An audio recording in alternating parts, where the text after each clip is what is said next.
topic next week. I'm going to be extremely brief and do no justice to today's guest lecturer, who is literally responsible for reduction of humanity's, storage need and carbon footprint of all our data storage centers. And I think many of you already have a chance to get a bit of an update of who he is, background, to our teaching staff, and otherwise we'll also send you an excerpt. So for now, I'm just going to hand it over to you. Thank you. Thank you for having me. The topic of today is called designing data compression solutions for data centers.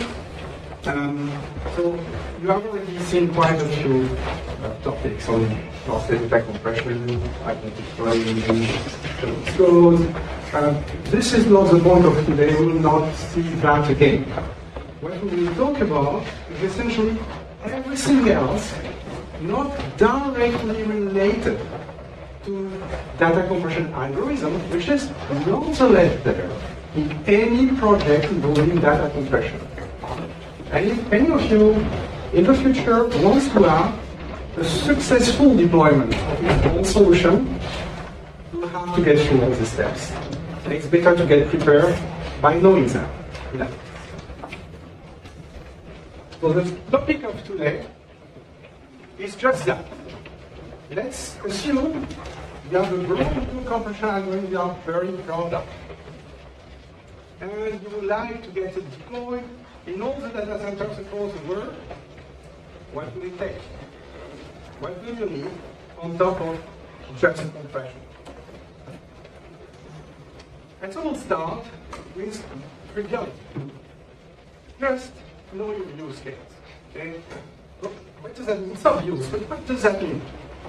The first thing that comes to mind is respect the access pattern of your consumer or user. What do I mean by that?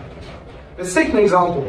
I'm doing a backup of a big database. It's a very big blob of bytes that is being transferred from one side of the data center to another side of the data center. A big blob of bytes. That's one access pattern. You don't expect to do anything else than transporting it and storing it. If you need something in the middle of it, you're screwed.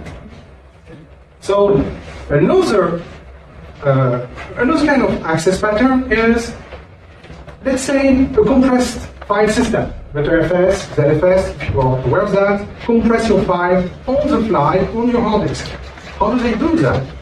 Well, first they know the file system. It's not a big blob. Okay, it's it's tree. And these files have a lot of properties, including their size. And when it's a big file, it's not going to be a single blob. It's going to be cut into small chunks, and these chunks will be reordered across the storage system. You don't need to know the detail. But when it comes to data compression, that means you're not compressing a big, you're compressing a lot of little chunks. And that's entirely different. The kind of technique you will use to exploit large blobs are fundamentally different from what you will use for very small blobs. So the access pattern is everything. If you come to your customer and say, okay, I have better compression, but you need to change the way you access your data, that's going to be a hard sell. It's going to take time for them to accept to change their application. Whereas if you fit in the established pattern, it's a much lower bar. So access pattern for me is key. We start from that, and we see what we can do with it. The second property, which is sometimes mentioned, but probably not enough, is speed. Speed can be considered kind of secondary topic. Let's do great compression and let's make it as fast as possible. That's one way of seeing it, but in my experience, that's not the right way of seeing it. Rather, your customer has a speed requirement below which its application doesn't work. And the question is more, what can I do within this requirement? We know speed first, develop for that speed. We do as best as we can in compression, for that logic. That reverse the logic, that reverse what matters the most. So there are cases where you could say, who cares about speed? We have all the time we need. A very classical example is video games, where you do have assets to compress. They are all going to be just decompressed afterwards. You say, I'm going to take a whole day to compress that thing, because then all my players around the world, they just decompress it. So I can be very slow. Well, if you know anything about game development, it's kind of rushy at the end. Actually, the game is ready like 6 hours before the time limit. So you need to compress tens of gigabytes of data within an hour. And now it's no longer that slow. So there is absolutely no place I could have another example like that, where it seems that we could be slow, but no. There is a limit. There is always a limit. Know it so that you know how much you can put pressure on the system for compression. If as long as it doesn't fit the use case, it's useless. And the third requirement, I won't go into detail here, is simply memory. There are algorithms which don't care about memory. If you take SNX, that's an experimental compressor. It starts by allocating 20 gigabytes, and then we'll see what we need. That doesn't. In data centers, we have tons of threads, hundreds of threads working at the same time, sometimes fibers. So depending on the use case, you need to be extremely restricted. You only have 10 kilobytes, 100 kilobytes, 1 megabyte. It depends. You need to know. The reverse is also true. It would be a pity to not use the widget you have. The example here would be L10. It was Deflate, developed in the 90s for the performance of the 90s, which means that it has a window size which is static, 32 kilobytes. It used to be great in the 90s, but today it's still limited, and it cannot be retrofitted. That means this algorithm cannot grow. So use as much as you can, but not more. So after I say all this, it should be obvious that actually it's not the right direction. I said you have a great algorithm, you want to get it deployed. But if you have all that, that will know your use case and make your algorithm for the use case. This is very different in approach. If you have the algorithm first, you are going to hunt down the one use case that can fit with that. It's going to be difficult. The other direction is much easier to sell. So the first thing is know your use case and design around its requirements. Now let's say you have it. You have a great compressor for your use case. What's next? Well, the one thing you don't want is to have a headline which explains that your algorithm was exploited to be a security liability of your employer or your customer. And there is nothing better than a codec to inject something into the system. A codec receives data from somewhere else in the world and interpret it as a set of commands to do something. That's the perfect door to inject a malicious software. That means it should be taken with extreme priority. Having more compression performance doesn't scale compared to that. That matters on top of everything. So we are not clueless about how to deal with that. The first thing is really simple. Test. Okay? Don't go in wrong. Test. And don't be kind. Okay? Not just it works well when we are in a good situation. Hammer it. Try to make it fail. Okay? And when it fails, continuous is a very important part. Always check again if it still works. Okay? It's very easy when we have complex software that you fix a bug, is that's all. Fix a second bug, then that's all, but it has introduced a third bug. Okay, I'm going to fix the third bug, but by doing so, I've re-enabled the first bug, and it's workable. You want to avoid that, you need a continuous test system, which is always guaranteeing you that you are making progress, that any node flow is taken care of. And actually, that's going to be the majority of your system. The test is going to be a lot more complex than the codec itself. Can you give like a concrete example of what you mean by an attack? I'm not sure I understand. Yes.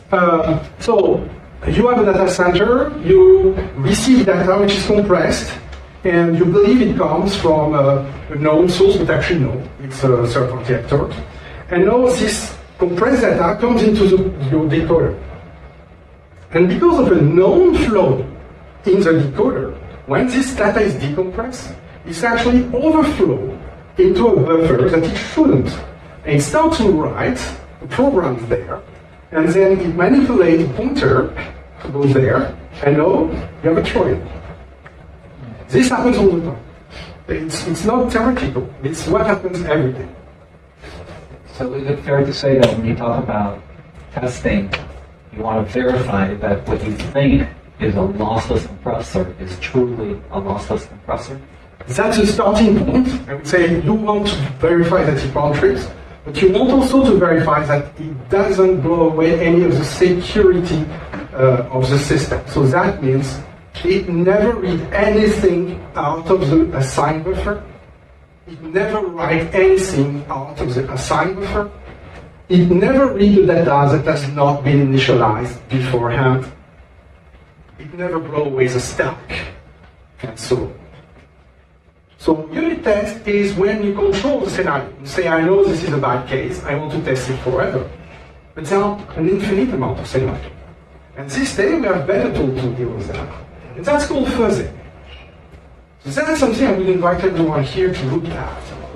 Fuzzing is going to create some random data that will try to mess with the system. Modern fuzzers are even inside your code to even register what are the branches which are triggered in order to find a new pattern which will trigger new branches way deeper into the system. It's required because otherwise the probability that a random event happens becomes infinitely small and you never reach it.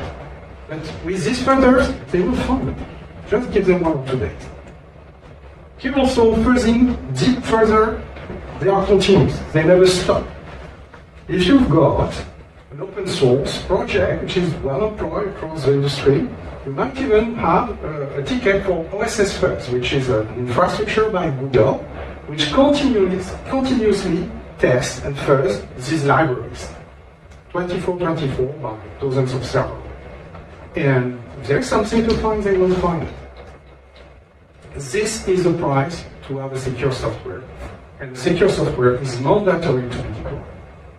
Yes. So are these fuzzers, I mean, I'm guessing that they are probably quite common to any software, not just compression. Absolutely.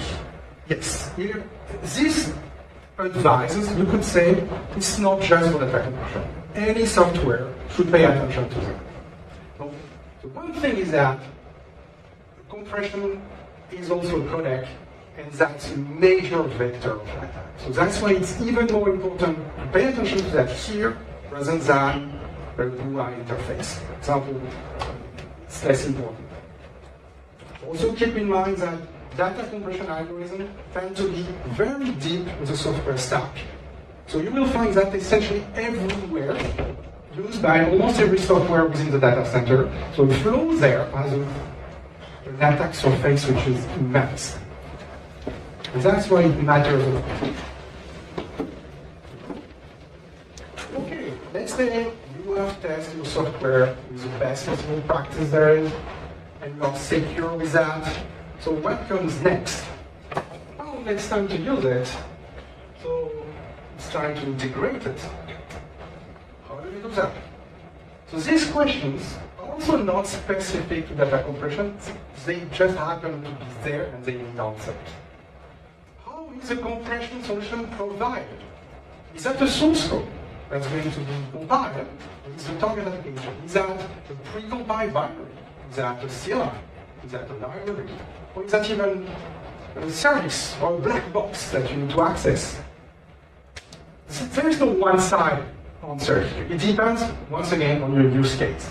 If the integration story is not adapted for the use case, it will go further.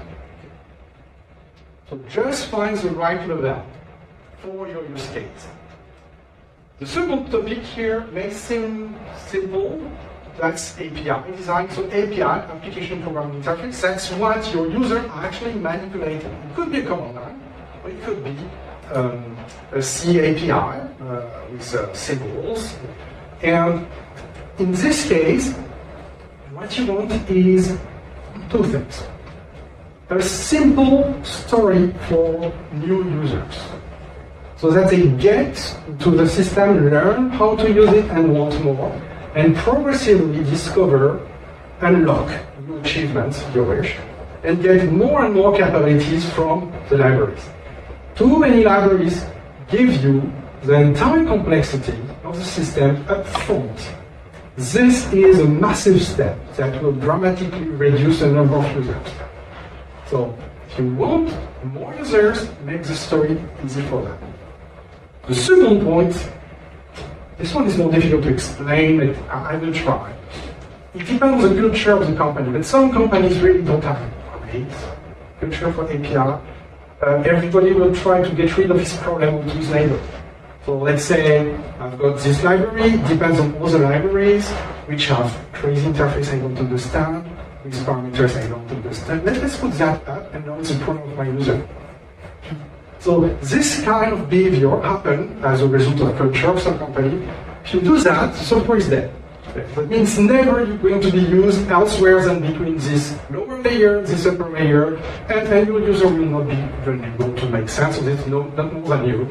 So API design, I would say this is a question of simplicity as the minimum required for the software to work. And then open up gradually advanced capabilities, but really gradually, and don't go too deep, because at some point we're just exposing the internals of the software. And once they are exposed, you can never change them. The software can never evolve, because it will no longer respect the internals. The API is this thing that will be the stickiest in the system. You can change the algorithm, you can change the format, you probably will not be able to change the API. If you have one or two customers, yes, sure. But as soon as you've got multi of customers, no, finish. This thing is sticky. So that's why it matters to have a good API design. Version policy is a bit more simple, but I would say just have one. Just think, what happens in the future if my format change, if I introduce new capabilities? Cannot. Too often we have seen existing software which have been betting the farm on one thing, and we need to change it, and we can't even present it.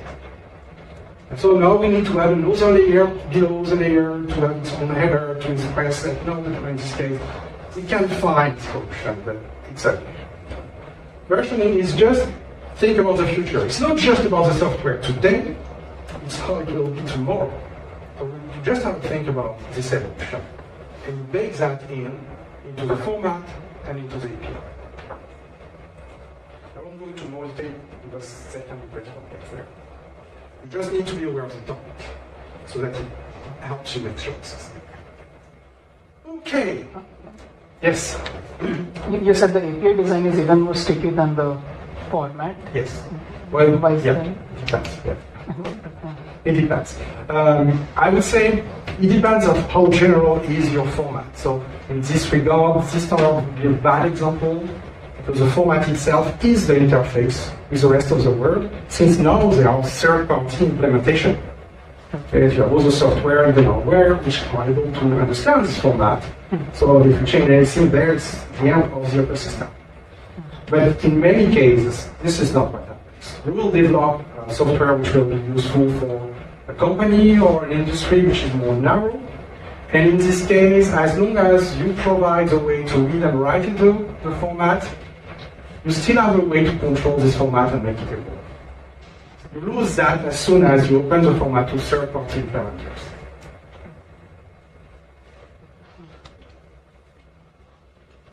Okay, it's ready to integrate it. So what's next? Let's make it run.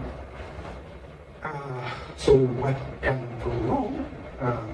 Well, that's a question. What can go wrong? And how to be aware of that? So one thing which will be necessary is some monitoring capability.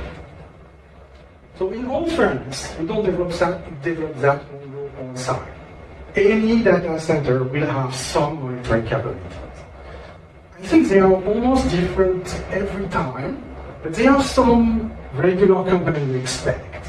You have a place to log event, you have a system to read those events and produce some nice graphical charts, general or more narrow. This system exists, you will need them. because it's never true that it's going to. I mean, even in the case that your software is so perfect that it never has any flaw, the rest of the world will. If you have a data center which is large enough to have many servers, some of them will fail. I'm talking hardware failures, RAM failure, communication failures. And then something will fail in the compression library as a consequence of that. How can you prove that it's not your software, but it is the hardware? Or your software is fine, but the user, the application using it, is not. It's crappy. It's going to write out of code. It's going to blow its stack and write something into the state of your compressor which will make it do crazy stuff. How can you know that? So monitoring is mandatory. Anything you deploy, you need to be able to survey. And on top of that, you'll be able to produce nice charts. So you want that. It looks funny, but at the end of the year, you will want to prove to your employers that you are useful. That's going to serve them. Then maybe this next step, and when something goes wrong, you need to investigate. And okay, imagine you have a compression format that needs to go through a black box in order to be understood. I know there's something wrong, you have this trace, you have to go through the black box to even understand the trace, but the problem is in the black box. It's not a great story. So we are in this situation where we need tools to understand what's going on. And all of a sudden, these tools need to understand the compression format we just created. So it used to be that this compression format was developed for one thing, one use case. The consumer, the producer, consumers, and so on. But now we have new actors. They also need to understand compression format. How are you going to support that? Which leads us to the next point. An ecosystem. If you are even mildly successful, that's when you will start to create an ecosystem. Which means that after your first use case, we have the second use case, we have the third use case, and pretty much you will have a collection of tools and software which need to be compatible with your format. So think again about the integration experience. That's where it matters. And another point also here is about the security, because one answer I frequently receive about security of software is, oh, it's just internal. Everybody's trusted. No problem with that. It doesn't take long before you have new use cases, and maybe they are not that internal, or they look so, but actually no. So security matters. Integration story matters because more and more teams will be dependent on it. And these clients, maybe initially, they used to be all on servers, x64, fine. And who knows, maybe tomorrow servers are on 64, or maybe now it's run on client, which is actually a smartphone. Maybe it's RISC-V now, who knows. Maybe it's no longer the same version of Linux, and you were just depending on some kind of kernel feature which is no longer there, etc. Portability is this idea that your software should be able to survive being transplanted from one system to another. It's also easy to overlook. There is one industry where we could say, could do that. We used to be able to do that. It was the game industry where you could say, okay, I'm just developing that for this console and we care. In data centers, you have multiple generations of servers. This thing changes all the time. So you need a software which can survive this change. The closer to the meta it is, the less able it will be. And this will have direct impact on the lifespan of the solution and on the ecosystem, on the number of systems which can actually use it. Yes? Sorry. So you mentioned a couple of times now, like I think you mentioned like stack already, like blowing up the stack, and also just like vulnerabilities in general. Yes. Often caused by languages like C and C++. At least the memory vulnerabilities. I mean, the problem of C is that it doesn't offer an automatic way to guarantee you these properties when you write the code. Yeah. So I guess the question was like, has there been like a more transition to for you guys like developing tools to develop them in Rust. Go. Yeah, I hear that. Not yet, and it's unsure it will ever happen. I think Rust has some nice, good ideas here. And I really like that it prevents, or it tries to prevent out of bound write and read. But I also mentioned about ecosystem, so it goes wider than that. That means that if I want a software that works on an old IBM server, where is the compiler? There was something which is broadly portable to any system I can think of. Which compiler can I rely on? There is one. The C compiler is the only one who can guarantee to always be there, even with a crappy system. Rust, the only one. So that's the point to the reach. Now you may not care about that, and maybe you develop for a closer ecosystem where Rust is available, invited. That's fine. And then you accept that you won't go further than that. That's a perfectly valid scope. In my specific case, where the goal was to provide a successor to Zlib, which is present essentially on every system on the planet, it has to get that. It's not a common scope. Okay. So Rust definitely has some good ideas when it comes to memory safety. I think other languages should look more into this. But it's not that we are without weapon and that it is an inevitable consequences of programming sensitive. When was the last time we had such a problem with installer L10 programming C? I don't remember. It was very, very long time ago. If you test correctly, if you develop your system program standard, if you have some strategy in how you allocate and how you use, you considerably reduce the risk to the point where, yeah, it's negligible now. To the point that it's not zero. Nothing is zero. You will have other problems, even with Rust. So at some point, it's so low that it seems acceptable. But I would also like to see some progress on this front, even on C and C++. I think it would be valuable. Yes? So, does portability prevent like C standard or HZ4 from using like the modern instructions and so on? It doesn't prevent, it requires you to pay attention how you develop them. For example, you have a new routine, it's very efficient, it works on ADX512, and now if you have ADX512, it's great, and if you don't, it doesn't work. That's not a nice story. Better story is you've got a code, best story, which is auto-vectorized by the compiler, which understands, oh, that's a loop which is very clean, I can roll this out over what's available, which might be ADX512, ADX2, SSE, or even the ARM equivalent, or the new data extension of ARM, and you let the compiler do that for you. And we have one code. So that's too good story. In most cases, it's not that great. We still need to have a dedicated code for this vector extension, but you always have the backup in proper C, which is important. And you are able to properly dispatch depending on the compiler characteristics. And when you know that ADX factor is available, you put that available. Sometimes it's compile time, sometimes it's runtime. You have a check at the beginning of that you trigger it. Sometimes you method. But what I mean is that you actually start from a safe place. The code always works.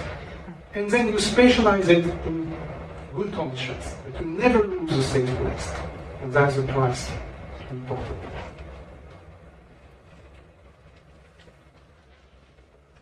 Okay, and then last topic is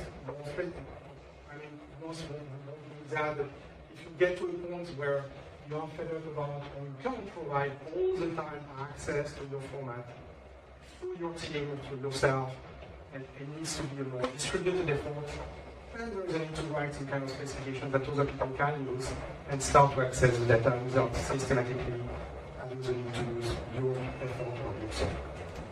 That's very advanced. I wouldn't start with that. Okay, so now you have an ecosystem, multiple applications, use your format, and get success. Can go slip and get to the data, and it works well done. But it's actually never finished. Okay? If you've got something in deployment running active, that means that some people are going to stress about that. They are not sure if it will continue to work tomorrow. The point is not that it works today.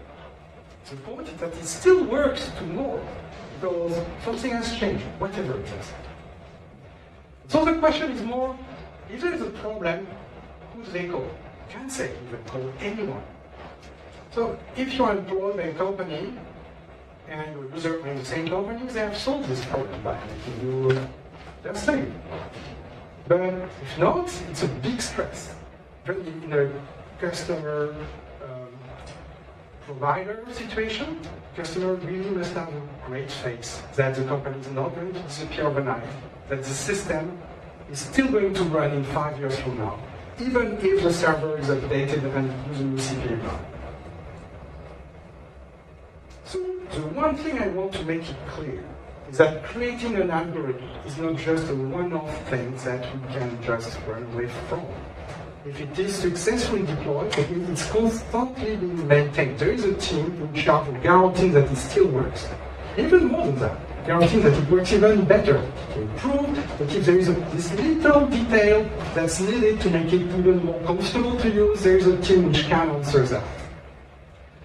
This topic tends to be the bane of open source projects, especially non-funded. Because then, for which reason would you work for nothing? And if that happens, this is a dead solution. It's dead code. No one will want to use that, even if it's great, because no one will want to trust that. In order to be used, you have to establish a trust that the software is here to stay, which means it's great, it will continue to be great. The trust is something which is very difficult to apply. It takes time. Of course, if you come from a great company which makes a great statement, it helps. But even that is not enough. You will probably need some years to prove that it's really here to stay. So that's a lot of topics. Very few of them are about data compression itself. It's about all the support and precaution to take around the software to make it acceptable to industry players. So what have we learned from that?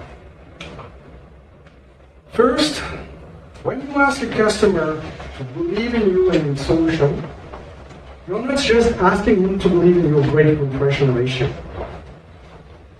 You ask him a lot. You ask him to take a risk on your solution, a risk on all these other problems I've described, that they will be taken care of now and tomorrow. And there are a lot of them. And so that's something to keep in mind. So it's not a question of money. It's a question of trust. Your user must trust your solution. So the next step here is despair. There's so much to do. There's no way it can be provided, and but that's not true, because you do have new player, new solution every year. So one thing to keep in mind is that to be worth the cost, you cannot come with a slightly better solution, like I've modified L10, it's 2% better now. Who cares? You need to be dramatically better at something. Not just 10%, really way better at something. What is this something? Depends. Maybe it's just speed, just decompression speed, maybe it's a specific access pattern, which is difficult to support by other systems. It's this one thing that matters, and they are willing to take all the risk. Come with and take a bet on. So that's one thing. You need to be very good at one thing. Find it. And then, you still need to make them believe in you, and there is a general strategy that minimize the risk. So that means that you don't have to do everything. If there are already components which are proven, which are reliable, that people trust implicitly, use that to reduce the surface you are providing. The smaller it is, and the smallest is this maintenance risk and burden, and so it is easier for the customer to accept this burden. So it's a combination. You need great value and small risk factors. And that's really one of the safest ways to have a successful deployment. The data center will change it. So that concludes this presentation. I hope you learned a few things of that. And since we have time, I will gladly answer any question.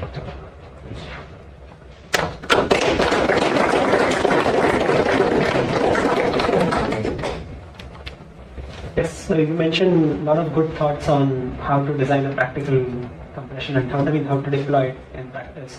I was wondering how many of these learnings were like you learned the hard way with working on say Z standard or the FSE or all other libraries. I actually learned most of them with L10. You could say L10 was the test ground for this standard. And that's probably one of the reasons why this standard had a great start, because it was implicit that a lot of the learning from L10 was right there. Yes, it takes some time. I mean, there are a ton of things that looks absolutely frivolous and uninteresting at the beginning, and it takes time to ingest them and say, no, that's important. But it also like reading a few bytes out of the balloon, who cares? I don't say it doesn't crash on my computer. It is extremely important for the user. It takes time to accept that. It's even more difficult if you're not paid for it, or if you're an amateur working on your own computer, then accepting that there's a problem on the software platform you will never access in your lifetime can be difficult. But that's the price of having something which is well deployed and trusted.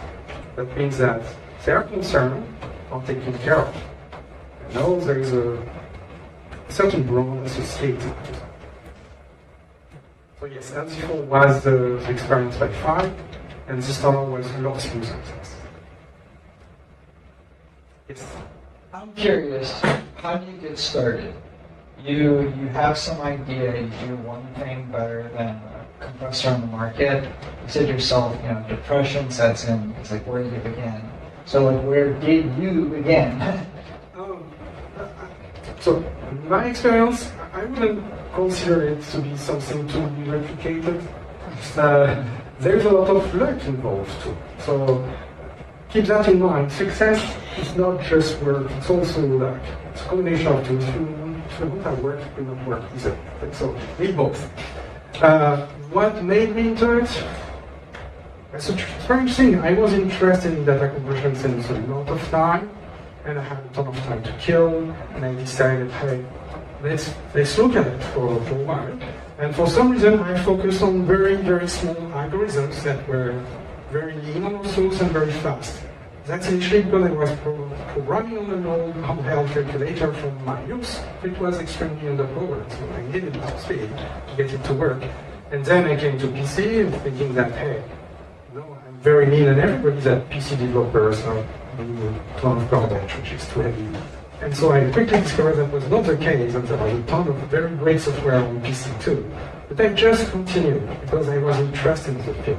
And everything I learned, I found that interesting. So I would just continue up to the point that, hey, L10 is the fastest compressor in the world. Nice. At that point, it's just that. Nice. I only did that because I was interested. So there was no intention to be rich or to be successful. It was just a journey into, I like it. It's simple.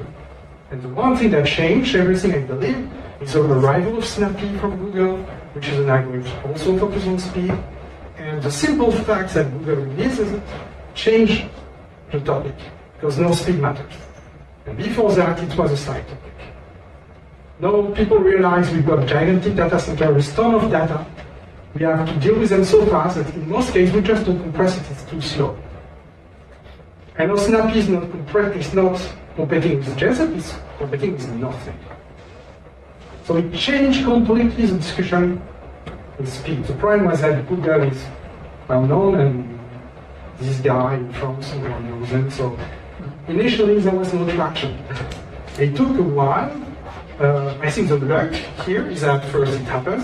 Second is that since most of these software packages were not designed to have a new compression algorithm, most of them were about Z-level nothing. when Snappy comes in, they have to change something really important in how they index the thing. And now that they are going to make this effort, they are saying, okay, but why not it? We could as well measure the rest of the competition. And so they started to look at LZ4, and I think that LZ4 will win all the time. So every time someone took the time to compare LZ4 to Snappy, it would win. It would take 1 or 2 years of that before finally the ground was established, and now it's a go-to solution for fast compression. That's one story. I wouldn't try to replicate it, but there is a lot of luck involved. The one thing which is interesting though is pushing further, because I could have let it go a lot of times. And there is no way you are going to push that if you are looking for a quick buck. The only way I can imagine someone pushing continuously, even when it's no longer moving more, is interested in the tool. At which point, it's not about being successful. It's just about enjoying the job. And that would be my advice. Did you ever need development help, or did you solo develop everything? Depending on what you call my help, I solo developed up to the point where LZ4 was open sourced. But after that, I received bug reports, requests, ideas, recommendations. At that point, it's important to listen. And I think that's very important, actually. If you are an open mind and accept all these lessons, you will improve considerably. As mentioned, it's very easy to just be pissed off and say, I don't care about your problem. So that makes a ton of difference, actually. Sorry, just. So I think that's the main point. After that, I was kind of helped by all this feedback. I say feedback is a gift. That's indeed how you should accept it. That will make it grow. Yes. For Z-Standard, for your employment at Facebook, how did you approach the negotiation? Was it your priority to make Z-Standard? Did you know you were going to make Z-Standard when you joined Facebook? And what was your process to make it so that it ended up being open source and widely distributed the way it is? Yes. I started this startup before being approached by Facebook. And I think I was approached by Facebook because I started to develop this startup. So this is in this direction. I was approached by many companies, actually. No. I selected Facebook because it was the only company which was very clear that it would be open source. And most others were not so willing to give away something like that, so they were planning for something else. So then, it was my choice. I could have gone with another employer, because having a very different life. The offer was probably more competitive at the beginning, but it will match my objectives. So it's a matter of what do you want to do now. And I wanted to open source this time. So that's how I ended up.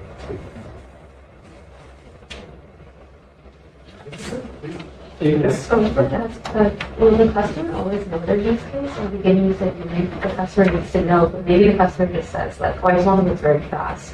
Is there any way you can help tease out exactly what their use case is?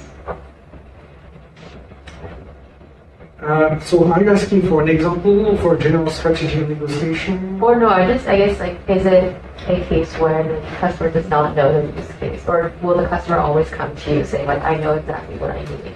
No, generally, nothing is perfect. It's not that they don't know anything, it's also not that they know everything. There's something in between, and we have to talk together to discover the edges and where that works and not. It's very common to find along the way something which is really problematic and needs some special attention, or even give up the project altogether if it doesn't. And it's important to be prepared to that. You don't have to be all in on just one direction. There are many use cases out there. Some are better, easier to sell than others, so if you have the choice, the time anyway, you are going to focus on what you can do. But indeed, there is a need to really look with the customer at their needs. Sometimes they are not so clear on what even change. It starts with one hypothesis, and then the format is different now, or the database has changed, or something important has changed. Does it still fit? Depends. And so I'm sorry, there is no single answer to that. Just remain open, that it is negotiation, it's changing all the time. You need to listen and to ask. At some point, if they agree on everything, everybody agreed with everything, and it still doesn't work at the end, you may have some problem. So, talking specifically about Z standard, I mean, we all know that we discussed this briefly in the last class, that it's something which is currently being widely deployed at quite a few places. Do you still think that, I mean, what are the current issues in, I mean, getting it to fully replace zlib? I mean, I know that it is beating zlib in a way on most of the parameters, except memory usage probably. But I wouldn't make that an objective. I think that we still here to stay for multiple decades. If only because, remember when I mentioned this interfacing is the last thing to it's the most stickiest? Well, that's about a ton of applications only understand template and will not understand anything else because they will not be updated. So I would expect them to remain here for multiple decades. And there is no objective to, it's not a hunt. That's fine. That's totally fine. Generally, when it's possible to replace, so they got a developer somewhere who's capable, willing to replace the link by something else, that's when it happens.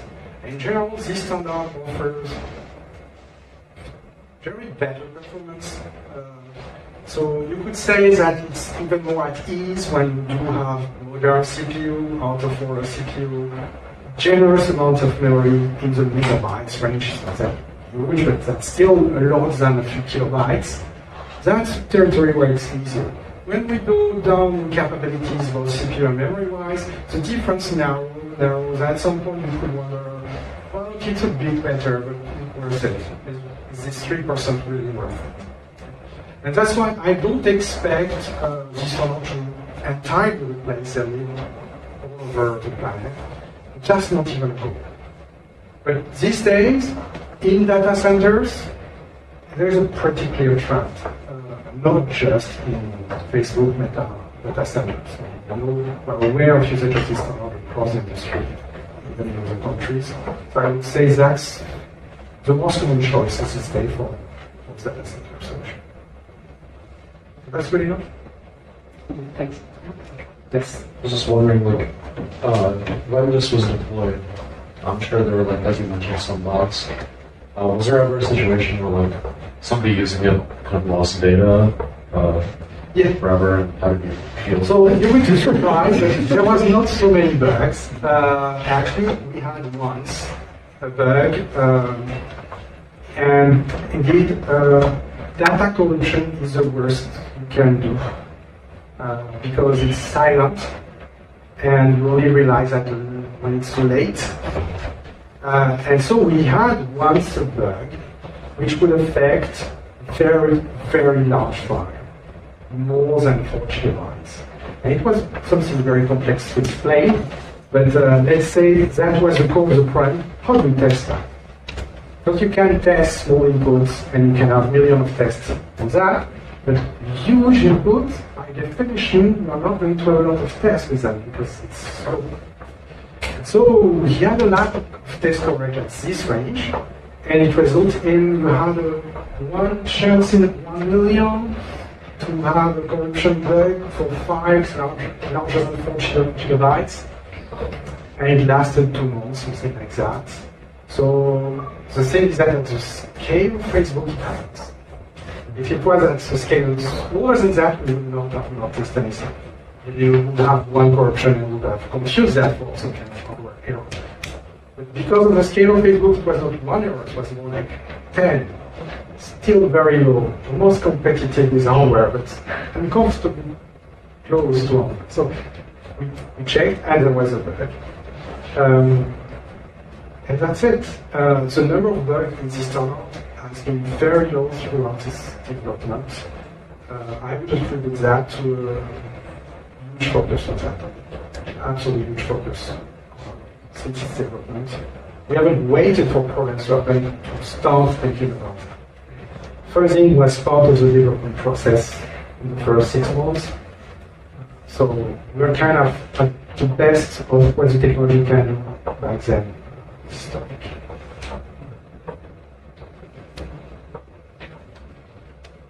Yes. So you mentioned something right now about one chance in a million. Yeah. Is that based on any sort of probabilistic modeling that you're doing? It's based on monitoring. So empirically? Yes. Yes. So we know, well, we have a metric, we can tell how many of such flow have been created during this period and how many errors we have noticed. And so large. So you mentioned that, I mean, we know that compression algorithms and software especially is very sticky. Like people don't move from one to the other unless until you promise them a compression gain of something like 2x or speed improvement of 2x, something of that sort. So considering that in mind, it's probably even more important on what problem you choose to work on, like for compression. So I have two questions on that. One is that how did you decide on, say, working on improving ZLib? Or I mean, I'm not sure if it was a conscious decision or you just worked on it and eventually it became much faster. And secondly, what are the problems currently you're excited about which you think are like will lead to a significant improvement in compression? I mean, which are probably the problems worth tackling right now? So why not just improving ZLib? So first thing is that it's actually difficult to improve an existing software, which is a pretty big code base. So it's possible to make a few percent here and there, but I'm not that clever to refactor everything. So it was actually easier to start from scratch. But there were also some core decisions on the format, the specification, that could not be changed. So I think I do have a spare slide for that. Later on. Why was this standard developed instead of improved that?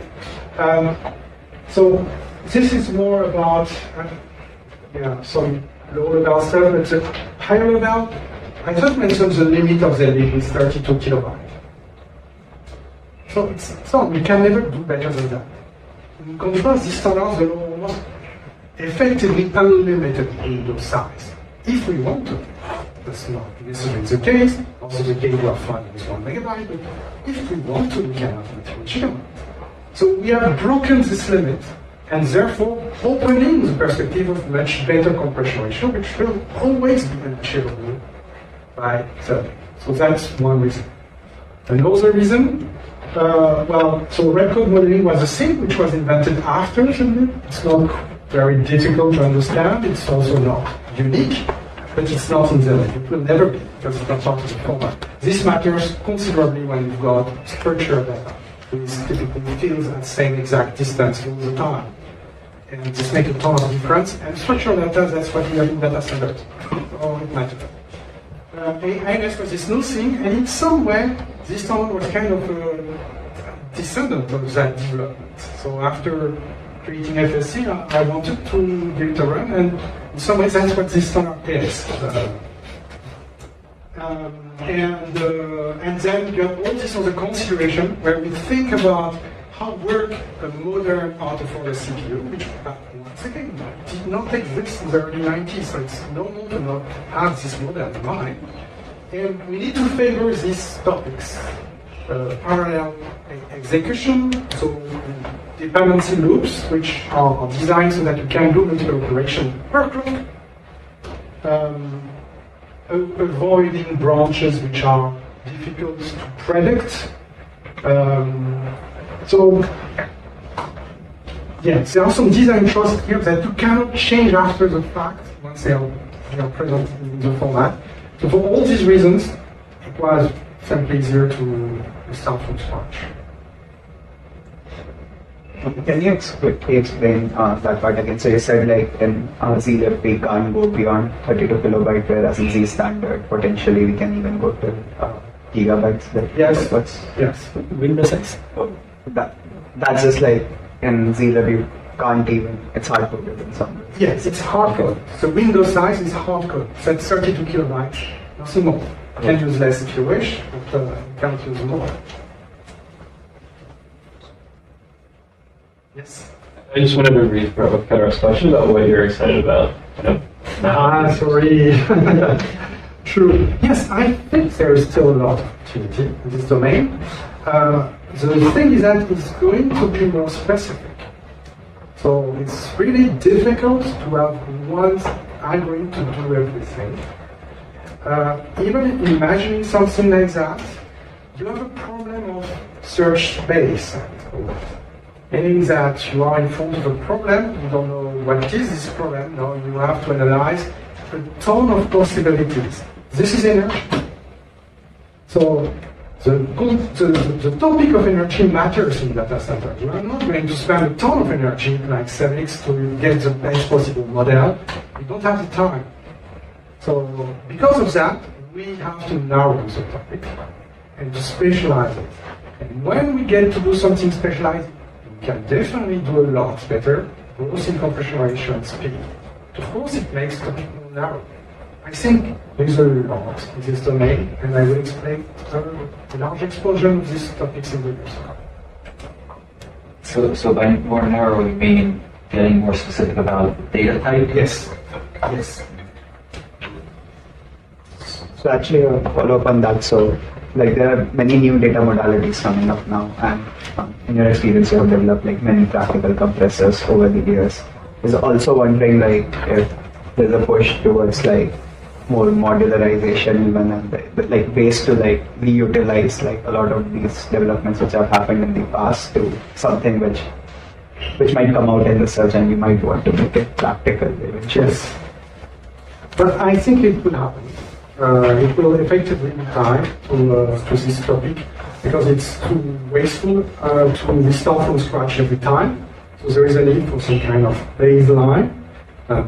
And this will happen, but we are guessing. Okay? I'm betting it will happen before the end of the decade, but it's not going to happen tomorrow. It will take some time to build up. But I would expect so, definitely. And in which case, there will be a need for people who know how to employ this stuff. Yes. So, just talking about future direction, like, do hardware accelerators excite you in any way to like kind of almost get things done at blind speed too? Is there any I work? think it's an interesting next step, if not a very important one, because, well, you can do a lot with software. We have seen a big factor in improvement of performance in the last few years, but at some point, we reach some kind of level. So hardware is able to give us another order of magnitude, both in speed and energy. I think energy is involved. So I would expect hardware to become more important as data compression becomes.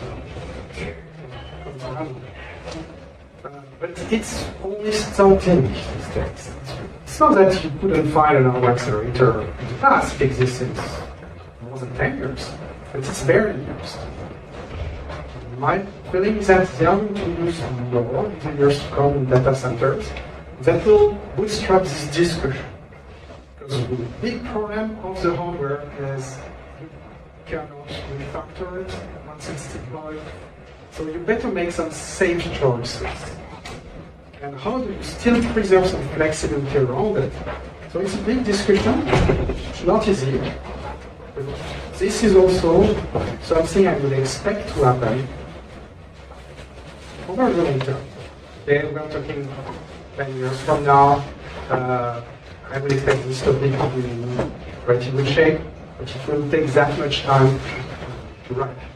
Imagine even on more global topics like just doing a general CPU, where you have decades of experience. You start now, and you will tap out your speaker in 4 years from now, and maybe to be general available in 6 years from now, and that's not a new topic.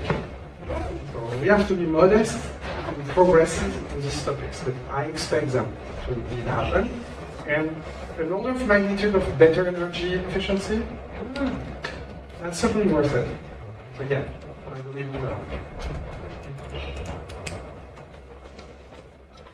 So, in the context of continuous testing, is it not realistic to have a compressor where before deployment you test it so absolutely exhaustively that you can give total guarantee that makes a sound. No, that's not reasonable. You can never prove negative. So one thing I think which you could prove is that the compressor is really immune to attacks. Whereas it's a lot more difficult for the decompressor. So it depends, of course, on the algorithm, on the specificity of the algorithm. Anything LZ based, I think you can prove it. You can actually prove that the compressor is immune. You can never make it do something weird. But the decoder is a lot more difficult. Because by the nature of it, you are allowing an external actor to manipulate a pointer to copy memory around. You know, depending on the setup of the buffers, it can be more or less dangerous. So, of course, for such an attack to succeed, someone needs a lot of knowledge. So I agree with also the specificity of how it's employed, what is the interface, and so on. But yes, big attacks, they know all that. They get access to it. So decoder, that's the hard point. You cannot prove it, I think, but you can test it so hard that it's really difficult to imagine a way, and I would feel very confident deploying that. So that's more or less the way I see today system analysis. The real difficulty is that you typically have multiple ways to enter into the system. You have a basic decompression function, and then you have an advanced, and then a very advanced with multiple parameters, and then a weird use case. And these use cases are difficult because you need a test for each one of them. And so it could happen that one of the borderline use cases wasn't tested as thoroughly as all the other ones. And even though it reused 99% of the same path and same code, this little difference might be where the bug is. That's where I would be concerned. But for the base decoder interface, I think we can test it so well that a lot of other problems will happen before this one. The compressor, yes, you can probably prove it, but that's a big effort.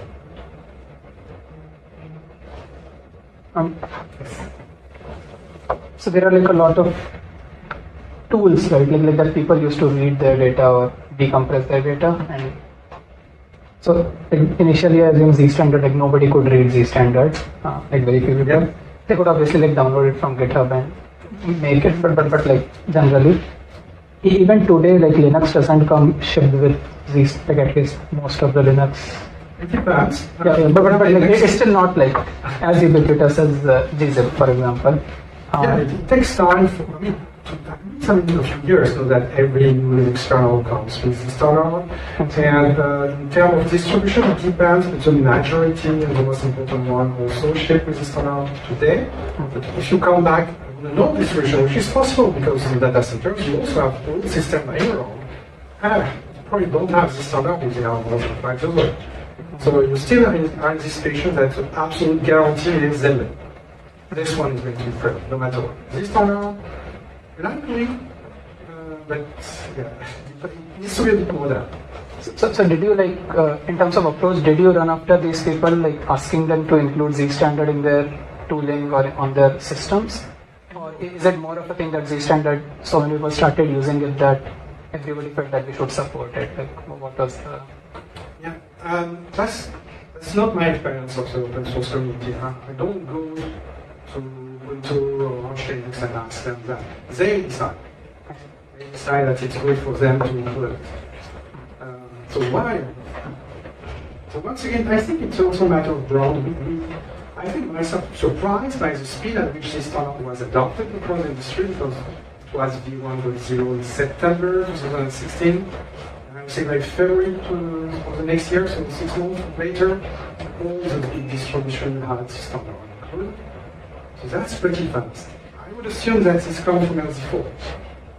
Most of these people already knew LZ4, which was there for 5-6 years. And so there is a kind of tendency to, well, perhaps that doesn't work once, it will work this time. Plus the value was clear. The message was clear, I think it also matters. Basically get the same or better than Z, always at better performance. There's no trade-off, no work sometimes, which is a harder sell.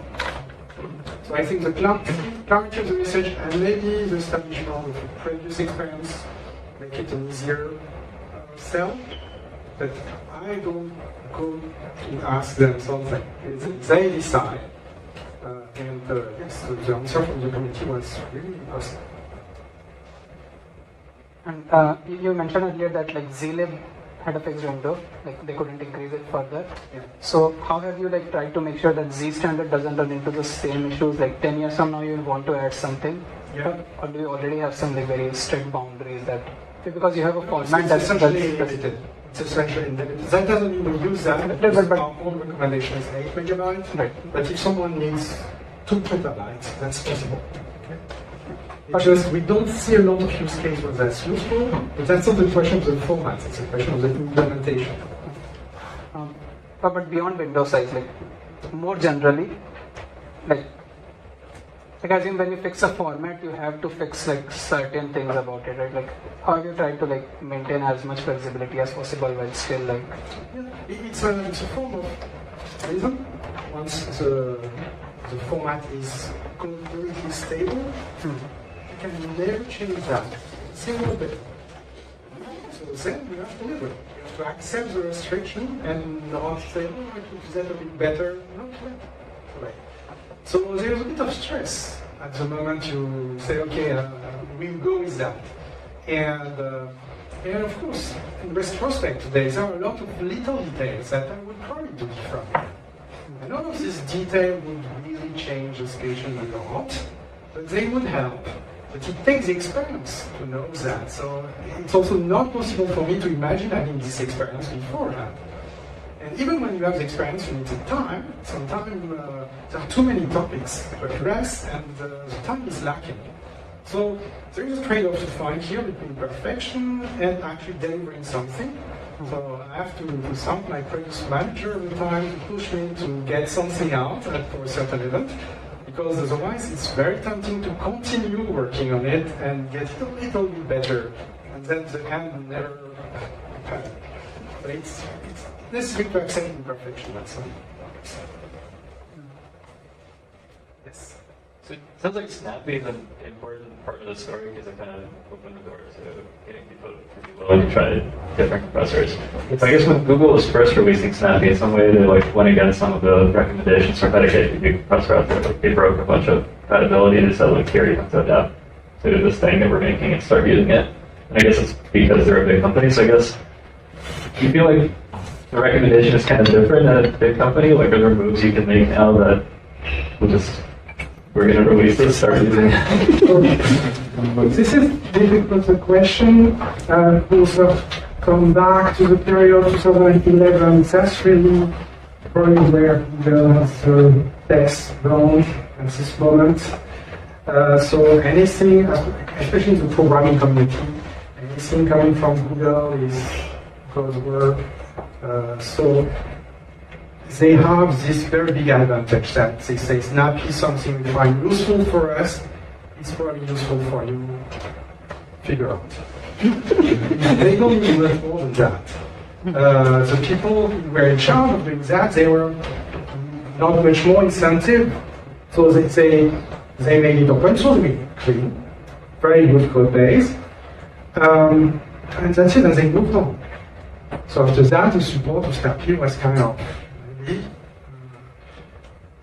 so, and I can blame them for it. And that's how the structure of the company is. So in some way, that's probably why L10 would catch up and eventually overtake Snappy. But is that a big deal for Google? Or it's not a deal for them? They don't care much about that. So this is one of the situations when one individual very passionate about something actually get a lot more work and quality and time than even the professional organization can do because they are not incentivized to work more on it. I would love to see your slide, I think, before this, the speed. Yes. Right. These are generic advices about making something fast. And this is about how modern computer works. The first advice is really the top one. Any kind of random access is horribly costly. Okay? we are talking hundreds of cycle loss just waiting for them to happen. There is a lot of calculation you could do in this hundreds of cycles. Especially these days where we can do multiple calculations per cycle. So we are losing easily more than 1,000 operations there, just waiting for the data. So that's really the first thing, limit the number of random access as you can. When you cannot, try to keep that into cache so that it's smaller. The prime is accessing the RAM, but the cache is much faster. L1 cache is fine. You're going to wait 3 cycles, that's fine. L2 cache is still okay. You're going to wait dozen cycles, 10, something like that. That's still fine. L3, you start to feel the pain. That's 50, 70, 80, depending on the architecture. And RAM is extremely costly. So avoid that. It's something you can't. I mean, it's not a matter of preventing that from happening. It will happen. But make sense that as low as possible. Second thing is unpredictable branch. That's also new. Compared to the CPUs of the 90s. The thing is, anytime there is a branch, the CPU has to guess which is going to be the next instruction. And if it was waiting for the result of the test to start the next instruction, we would have really crappy computers today. The main reason they are so fast is that they bet. They say, probably this way. And they start running the branch even before knowing if it was correct or not. And if the bet is correct, then that's fine. You have a very streamlined pipeline. But if it is false, they have to consider everything they have done so far, flush the pipeline and come back. So that's a big cost. How much is the cost? Well, actually, it's less costly than RAM latency. So that's where it comes second. The cost depends on the architecture, but I would consider it comparable to something between L2 and L3 cache. I think it's even less costly than L3 cache, but more than L2, somewhere there. So that still matters. And the way to find that is to design branches to be predictable, and if you really cannot, try to have what we call a branchless design, which is a technique where you essentially do both at the same time, and find a way to get the right result at the end through masking. So that the workload is constant. It does too much work, but it always does the same amount of too much work. There is no branch. That's preferable compared to a completely unpredictable branch, 50-50 branch. One of these examples is present in L04. L04 has this concept of match or interrupts. And the most common way to do that, present in other compressors, including Zellig or L10, so have a signal like a bit that tells you, is it a literal or is it a match? So normally compressed data, it's just a 50-50. Maybe sometimes it's a literal, maybe sometimes it's a match. So you have no unpredictable branch by itself. And in L04, we instead have a run length, which means that after a match, I always have a run length of literal. Always. And after my run length of literal, I always have a match. Always. So the loop is very streamlined. Now maybe I have 0 literals. Okay. But from a CPU perspective, it's going to do some useless work. It's going to copy 0 bytes, which is still an effect. But because of that, the branch is not predictable. And that makes the system fast. And the last one is really difficult. It's to break the dependency chain so that you are not waiting for one result to do the next one. That requires some thinking. How you can have multiple calculations in flight which do not depend on each other so that you can have multiple execution units busy at the same time. But that requires some thinking, but that's the reason why I developed FSC first and multi-stream F9 after. Because that's the way to break the dependency and to have all these execution units busy at the same time. And now we have 3 to 4 execution per clock. So that's a real multiplier of performance. But it's very advanced. Yes? Hi. So this is not a question. I'm working with Yann. I just wanted to add that one of the reasons that security is a big issue and something that Yann puts focus on is that we said speed is important, but when you're working at these kinds of speeds where you're basically executing like 4 to 5 operations per cycle on the CPU, and you're not really allowed to have branches, that's when security becomes harder. Because then you can just check for out-of-bounds access on every read. You actually need to think about what are the guarantees that you've got, how many times can I run this loop safely, because before I need to go into slower executing code, maybe I can do something smart to know that I'm not going out of bounds. Maybe it's okay to read something that's uninitialized as long as I know that it's within the bounds of accesses where I know no one else can put in data or it cannot affect my other workflows. And this is where things get complex. Like it's easy, I would say it's easy to get something to run quickly. It's harder to get something to run quickly and be secure at the same time. So this is a learning process. It's some time to get there, but in this process, always put secure first. That's more important. Yes. Probably a very stupid question. With all this talk around for CPUs and stuff, did the Spectre and L10 exploits have any effect? So we are not directly affected by that. I would expect performance to be impacted there, but I couldn't tell you by how much. Since the problem is mostly at the boundary between the kernel space and the user space, and by default we don't cross that boundary.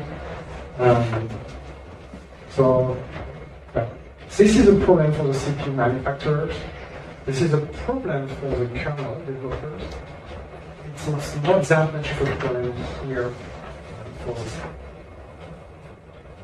Yes. So yeah, have you ever had to, while designing this, play around with compilers and actually play different compilers and actually look at intermediate representations or assembly and iterate based on that? Yes. Yes, that's pretty useful. Both it's pretty good tool to do that. It's also tools to do the same. I think it's interesting. Is there a drawback to that? Not a lot. I think I would recommend that to anyone interested in performance. What I really like in the book is that you have so many compiler and compiler versions. So you can check and see that actually the same code doesn't lead to the same assembly. Even on the same compiler if you change the version. That's useful to know. And then you realize that what we're writing is like C code, like C++, not assembly. So there is a level of interpretation between the code and the assembly produced, which means there is a lack of control in this mechanism. And there are ways to mitigate that, but it never goes away completely. And that's part of something to accept. If you want something which is portable, it cannot be written in assembly. And in which case there is no room for interpretation, in which case there is no direct control. It has to be accepted.